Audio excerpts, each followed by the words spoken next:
Okay, hello guys. Welcome sa course natin. Today I'm gonna be talking about how you're going to apply jobs sa mga different freelancing websites. So, pumunta tayo ngayon sa ating screen and then let's try to go to onlinejobs.ph. So, I'm assuming this time may mga accounts na kayo from different freelancing websites and kasi nga hindi ka maka-apply kung wala ka pang account doon sa mga freelancing websites na na-discuss ko a few videos back. So, ito yung example ng online jobs natin. So, ito yung profile ko. So, in order for you to apply for jobs, all you need to do is go to this search na box or section here and then you can type whatever na virtual assistant job ang gusto mong gawin. So, ito yung virtual assistant and then click mo yung enter. And then basically, makikita mo diyan lahat ng mga job postings ngayon. Today is June 8, 2020. So, pwede mo siyang i-open. Pwede mo siyang i-open new tab ang mga nakikita mo. Huwag mo munang basahin kasi that's the key kasi nga ang daming nag-apply nito. So, before you read sa mga description, i-open mo lahat na yan into a new tab para you can just read it all at once. Okay? So, that's the key and that's the parang tip na rin. So, last one. Sige, hanapan tayo ng isa for this example. And then, once makita nyo dyan guys na naka-open na yan lahat, all you need to do is click here. Isa-isa. So, kailangan mo nang basahin. So, e-commerce virtual assistant at UK or United Kingdom-based company. So, yan ang mga description niya. We are a small dynamic company based in UK selling premium organic herbal supplements. Okay, basahin niyo yan. We are looking for a rockstar virtual assistant. So, rockstar daw. Yan, basahin mo lang yan. And then, please note, applicants who do not address the selection criteria below or send us a recycled copy paste cover letter will not be considered. Thank you. Okay? So, for example, dito guys, gusto mo to apply yan. And then, so nakita nyo naman na hindi siya tumatanggap ng mga copy-paste na mga cover letter. So, ang gawin natin, pwede mo rin siyang applyan, pero, i-click mo lang to, okay? Same thing also guys with other websites. So, ito din ang process natin sa how we're going to apply for jobs.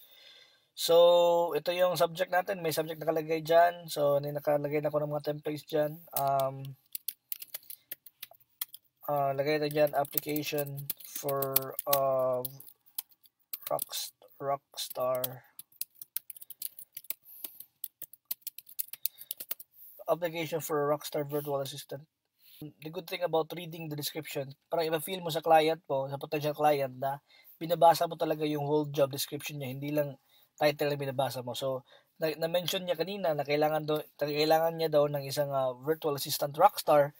So, I think adding the rockstar na word, ilagay mo dyan sa subject letter, meaning naka-stand out ka na against sa mga competitors mo sa mga other freelancers. So, yan, and if you can still remember doon sa template na ginawa ko, here, virtual assistant, right? So, nandito lahat yung mga templates na gusto mong applyan. In fact, the next few months or next few days, lalagyan natin to ng different templates din. So, since you're applying for a virtual assistant and yung client is sinabi niya is hindi daw niya gusto yung mag-copy paste. So, walang problema yan guys. So, ang style ko dyan, i-open ko to into new note. Example ito yung new note ko. Gawa ko ng note and then i-copy ko yun lahat. Kasi sometimes din, na-detect din ni online jobs na nag-copy paste ka lang. So, yan, naka-copy paste niyan sa notes ko or sa notepad nyo. Then, for you, para mag-apply ka, iyan mo lang, parang copy paste din, pero, binabasa mo lang. So, example ito, hello, in response to your advertisement. So, okay.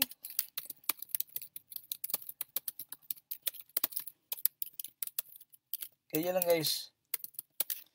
Yan, basahin mo for dito and edit mo lang for a rockstar. Yan.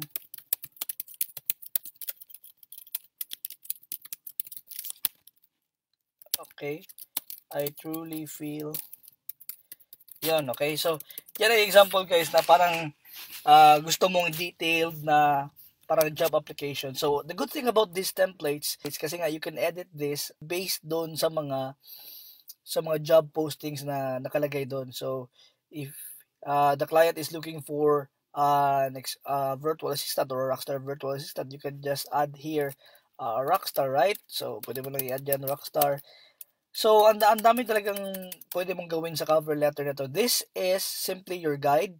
And I know it will be para bang plus factor sa inyo kasi hindi mo na kailangan mag-isip ng mga cover letter mo. So, but just make sure na depende sa in-applyan mo, just make sure din na kung wala ka pang experience like organizing leads or wala ka pang experience sa ano ba natawag yan? Wala ka pang experience dito sa handling your emails or setting appointments, huwag mo lang muna sigurong ilagay kasi nga para di may expect yung client mo. So if ever kung wala ka pa talagang experience niyan, just make sure na nag-study ka via YouTube para naman example, Jake, do you have experience with handling email messages? So parang sabihin mo lang na wala ka pang experience pero I've been watching a lot of instructional videos on how to become a virtual assistant, and isa sa mga topics doon is how to handle emails. And if you're going to give me the job, I think I can do the job well. So parang ganun lang. So ikaw nang bahala mag-strategize yan, guys, pero I do believe na maging effective yan. Okay? So yan ang example. Then after you finish this, you can just simply click on send email and then you're good to go. So next naman, still in the process, pabalik-balik yun yung process, guys. So title natin and your message, and then you send your email. So when it comes to parang kung wala ka pa talagang idea, Amazon FBA or Shopify virtual assistant, kung wala ka pang idea about Amazon FBA, so you don't need to apply to this kind of job kasi nga bababa yung job ID, yung ID nyo. And then, okay, hindi lahat na nakapost dyan is kailangan mo talagang applyan kasi nga may mga client din na very detailed din in hiring a virtual assistant, and then if they're going to hire you tapos wala ka namang background experience or talagang wala ka namang talagang experience na sa mga required nila, so maybe the client will report your account na sinasabihin nila nga dishonest ka. So we don't want that to happen to our account kasi importante sa atin, di ba? So kailangan as a virtual assistant, I think we should be responsible din sa ating mga job applications. And if you want to really apply for this specific, for example, this for a specific job, and then wala ka pa talagang idea, and then guys, I would really recommend na to go to YouTube and study it, and somehow you will have the parang the idea on how to work on those specific na jobs na gusto mong kunin. Okay, so ito yung mga example natin ng how to apply for sa online jobs. And you can also, if you try to go back here, it's the process is actually the same. If we try to go to Upwork, ito yung Upwork natin.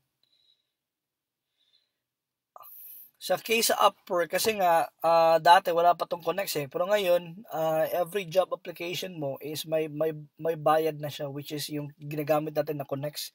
Yung Connects natin may corresponding cost yun. So as a start, I cannot recommend talaga yung Upwork kasi nga very expensive siya, yung Connects niya. Pero I'm encouraging you guys na to really make an account here sa Upwork naman kasi nga medyo matagal din ma-approve yung profile mo. So I would still recommend to apply or make an account sa Upwork. Okay? So ito yung mga job dito sa Upwork, and then ay nakalagay diyan sa virtual assistant. Same process will do. So if I'm interested with this social media marketing, I can just open it into new tab.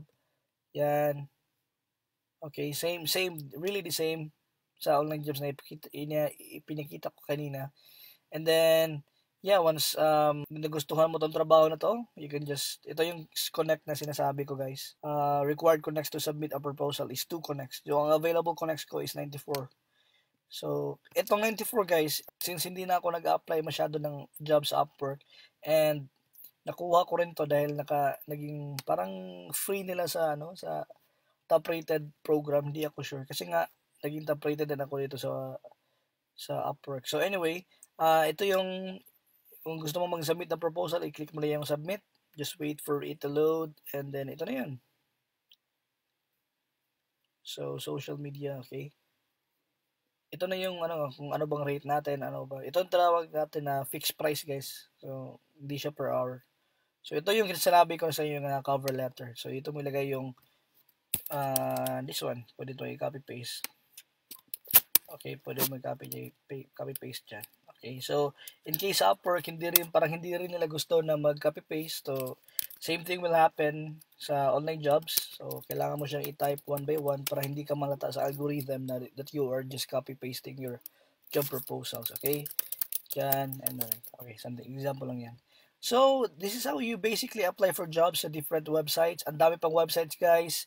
If you try to go back doon sa different freelancing websites, I think by now you should be present na dito sa mga different online freelancing websites kasi nga dito ka mag-apply. Okay? So, may link kayo nito. Kung hindi nyo pa nakita sa last video natin, binigay natin yung link natin. I do think na the more you have your profile in different freelancing platform, the more that you will have a great chance to be hired sa mga different din na mga jobs across the web. Alright guys, so that's it for this episode. And if you have any questions or any clarifications or suggestions, please don't hesitate to message me or leave your comments in the comment section below or your questions in the comment section below. So guys, thank you for watching and see you sa next video natin.